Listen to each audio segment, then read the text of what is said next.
Hey there, in this video, I will show you exactly how to fix Steam error code E87. To fix this error code, firstly you need to log out from all devices. Then reset your Steam account password. Open the Steam website and log in to your account. Click on your name in the top right corner of the screen. In the menu that opens, select Account Details. There, you will find the option Change My Password. Click on it. There you can change your password. If logging in using your account name and password continues to result in an E87 error, try logging in via QR code instead.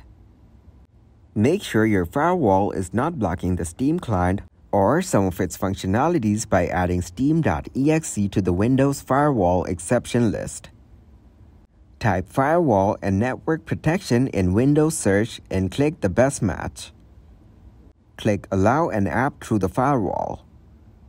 Then select Change Settings in the new window and click Allow another app. Click on Browse. Then select the Steam application and click Add to add Steam to Windows Firewall exception list. Try again to log in to your Steam account. Sometimes Steam doesn't close properly, causing an E87 error when you try to log in.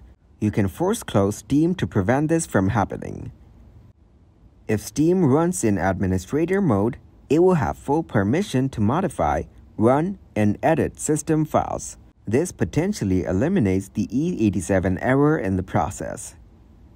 After that, fix the system date and time. Clear Steam download cache.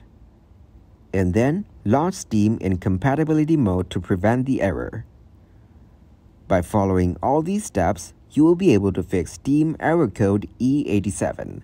Thank you very much for watching, and don't forget to like the video and subscribe to the channel.